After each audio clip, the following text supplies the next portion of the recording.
How you been, dog? I've been good, man. Thank you for having me on here. Dude, it's been a long time, bro. We've been talking about it, man, you Yeah. know. So, man, let's talk, dude. If y'all know, Drummers of Houston. What is that, bro?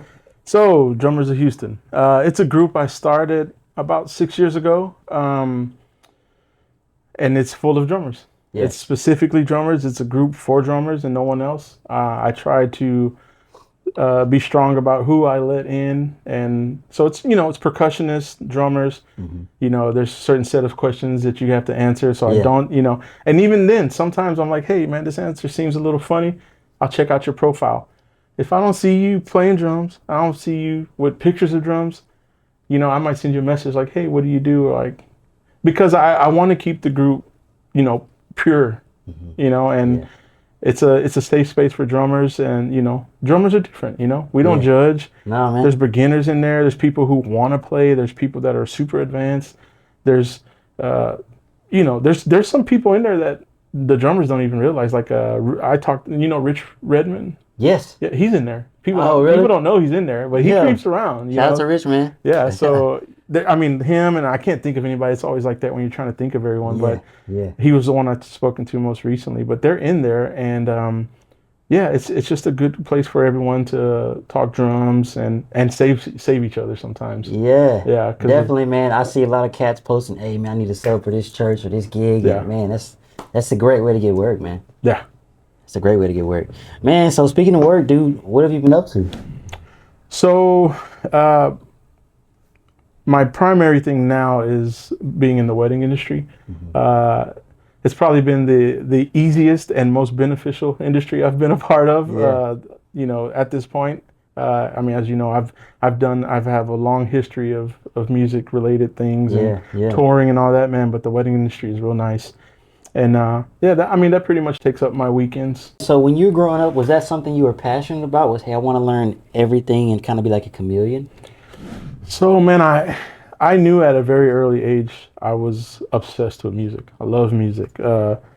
My first time that I received allowance from my parents, I asked them to take me to the store so I could buy it was a cassette. That's how old I am. I went to buy a cassette, and with my own money. Like, Yeah. I didn't buy toys. I didn't, I wanted to buy a single from a group called Technotronic. Okay. Yeah. Pump Up the Jam was the song. I still remember it. And and then that just became my weekend thing. Like, hey, I want to go buy this, and I come from a multicultural family, so I was exposed to everything. Yeah. From rock to reggae to Latin music to all the R&B. Like, people think it's crazy, and I think it's actually something that helped me a lot, as a musician with my career now. Like, it could be any given day that we would be listening to like Teddy Pendergrass, and then the next song would be like Genesis, and then we'd listen to like Shabba Ranks, and then we're listening to like Queen, Yeah. or George Strait, or Yeah. like, we just listen to everything. So music's always been like something that I've been really passionate about. If you want to do this in the professional wedding band scene, the touring scene, the educational scene, as far as being a teacher, man, do you think it's necessary to learn as many styles as you can? Well, necessary, no, it's not necessary, but you're only going to be as good as you limit yourself, right? So I always tell everybody this story. I was like, I got embarrassed one time, and that's what made me take my playing to the next level. I used to go hang out at open mics, and people show up and they take turns. Well, one night there's like no drummer showed up, and I was the only drummer there. And I had all these people coming in. Hey, do you know this? Hey, can you play a swing? Can you play a shuffle? And I was lost, because at that time, up to that time, I was only playing like the Beatles and like Al Green, right? Yeah. And so I was real stiff, in other words, to a lot of these things, even like blues. So it's not necessary, but if you want to be, available for anything and everything, which is kind of what happened to me. Like, can you do this gig? Yeah, I can do it. Can you do a metal gig? Yes. Can you do a jazz gig? Yeah. Yeah. So Especially when you're put in positions in life where you need to make money, which is kind of how every musician usually goes through some sort of struggle, right? Because it's not the easiest thing to do. Um, and I was just like, you know what? I don't ever want to turn down a gig. I want to be able to say yes to every gig, and I want to be able to go in there and make such a good impression that they call me back. So that's kind of how I've kept myself busy for so long. Yeah, yeah, man, that's awesome. So, do you have a family? Do you have a wife? Do you have any kids? Yes. So I've been married to my wife for 15 years. I have 4 kids that I take care of that eat everything in my fridge and always asking for stuff. And I need this, I need shoes, I need phones, and so yeah. And I have 3 dogs, and so I have a very busy household. Man, and this is just a question that I've always wondered because I'm 24, so and that's my goal is to have a family, to have a wife one day. Man, is and music, like you said, is not super stable. How have you managed your family and your professional career at the same time? So you're 24. I got married when I was 25, and it was not easy, very hard. But I think people that are motivated and people that won't give up, they'll find a way. And I feel like that's kind of what happened to me. We went through some really hard times. Just throw in a little side story without giving you too much detail. Where I was living, they had broken into my vehicle and stole my drum set. And that was the only one that I had at the time. And that's what I was using to make money. Yeah. And that didn't stop me. That didn't, slow me down. It didn't make me feel like I can't do this anymore. I need to go do something else. Luckily I had a friend that let me borrow a kit, and I just kept moving, man. And I kept making money, and I kept doing what I had to do for my family. I did try to get jobs here and there throughout that time. And since I didn't have a college degree or any kind of college education, it was very difficult. It wasn't up until recently, well, I say recently, but maybe the past 10 years, that I started working. So I do work a daytime job as well, but if I'm being honest, it doesn't even seem like a job because I get my laptop and I can just kind of go wherever and do whatever, and I can just do things on there, and then that's it, man. So it's awesome, the technology these days, and it doesn't even seem like work, but yeah, I do have a daytime job. So, man, what do you think are some differences between playing the cover and then playing the original with the artist? Okay, so that's been something that pretty much sums up what I would say is my career as a musician. There's only been one time where I was with the band where I created everything. We got signed as a band and it was all original stuff. Everything else I've done has been me being a hired gun.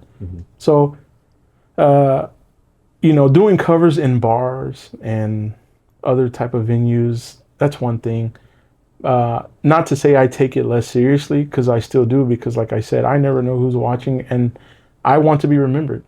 It's not some people would say, well, you don't have to be like that, but I'm like, I do though, because my reputation's on the line, and I want to be remembered, so next time somebody says, hey, I need a drummer, they're gonna be like, oh, I know this one guy, because I left an impression, right?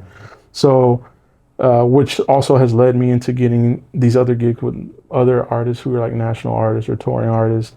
It's been a while, but there's a certain level of professionalism that comes with it, because now you're like, okay, this is the big stage. There's 10,000 people out there. Are these guys going to be divas? Because sometimes you're in situations where you don't necessarily know anybody. Like the MD for that group or whoever might call you, like, hey, I need you to come play some drums for me. So, you start thinking well, how good was the last guy and all that kind of stuff. So you do kind of take it to heart a little bit and start feeling like, man, I need to be on top of my game, when you should really be like that all the time. But there's a sense of pressure comes with it when you're playing for a signed artist or something like that. Yeah. Man, so what would you say, if you can give any advice to the drummers just coming up, the younger guys, the guys who maybe are been playing for maybe 5-6 years, and they're like, hey, my goal is to be on tour, and my goal is to, after the tour ends, to get in a cover band. Besides physically playing drums, what do you think are some big assets of a pro musician? Well, to answer the first question, I would say have a backup plan. Okay, like depending on how long you want to try to do this, right? Because you don't want to go 10 years not ever achieve anything and then don't have anything to fall back on, right? That's just that's just being smart. That's not that doesn't have any that applies to being a musician. If you want to be a doctor or anything, like you should have a backup plan if that doesn't work out for you. So that would be my first thing. Which it might seem contradictory, but at the same time, man, like don't hold yourself back and like go all the way through, because if there was a good time for you to like push it and really make an effort before you have a lot of responsibilities, it would be when you're younger. It would be when, okay, if this doesn't work out, I still have somewhere to live. Like don't get into your 30s and 40s and then just be struggling. So I would say, young guys that's playing right now that are hungry for it, they really want to do it. Keep going. Understand that there's always going to be somebody better than you. Have that in the back of your mind, and that'll push you even further. So I heard from the grapevine that you work with a cymbal company, man. What's that cymbal company called? Okay, so yeah, I do work for a cymbal company called The Real Cymbals. I've been with these guys, working for them, I'd say the past 2 years, but I've been with the company going on 7 years. This all started because I met them at NAMM, and I fell in love with their product, and I fell in love with the people there. Really good people. What is an A&R? I hear that term a lot. So, the modern day artist rep is someone that looks for new talent, looks for new artists, looks for people that are busy, active online. That's the game these days. Everything's social media driven, follower based. So I go out and I follow drummers and I see what they're doing, how often they're posting, and if they're interacting, are they a people person, things like that. And it's kind of sad to say it kind of applies, but you don't even have to be the best drummer nowadays. A lot of these companies want the numbers, right? So anybody can get a deal, honestly, if I'm being honest with it. If you're good, that's just like icing on the cake. Whenever these companies reach out to these guys and they say, hey, I want to bring you on, is the immediate thing like, do y'all send them free stuff right away? Do you give them a discount? How does that work? Okay, so that's a big misconception with getting endorsements these days. It is not like it was in the 90s, the 2000s, early 2000s. Hardly anyone gets anything for free.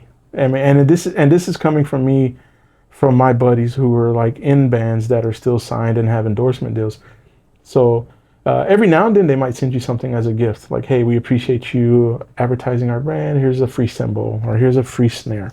But it's very rare that people are getting free things unless you're like on one of the biggest stages. Like if you're touring with Gaga, if you're touring with Usher, you might get some things then. Your average local artist nowadays, depending on what you're doing, you can get a significant discount, and you get your warranties with your products, and they just expect for you to push their brand. Especially with some of the smaller companies, like I would say DeReal is. Their goal is to become one of the big brands. Do you think your preparedness? Do you think those things really matter? Or is it just playing? No, professionalism goes a long way, and based on my experience, sometimes I feel like there have been gigs that I wasn't deserving of, or I felt like somebody could have done a better job. But the fact that they didn't know how to talk, the fact that they don't show up on time, the fact that they're a great drummer but didn't learn the material, the fact that they don't understand, hey, we're in a quiet place, you need to play softer. And, the fact that they weren't presentable, showing up, looking like you care about the gig, all those things mean a lot, and especially first impressions, man. Like that stuff can take you a long way. And I've been around some great musicians who just can't seem to get those things right, and they just miss out on so many opportunities. So like I said, being a good player is the icing on the cake. It's everything else that matters. And you think all those ingredients make up a so-called professional? Yes. Yeah. I think all those things, I mean, I'm not saying it's impossible. You can be a professional without those things, but you know, how long are you going to be a professional? How long are people going to want to work with you? So yeah, I think those things go a long way if you want to be a long-term professional, you know, not a short-term professional.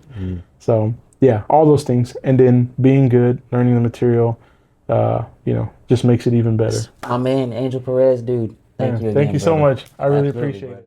it.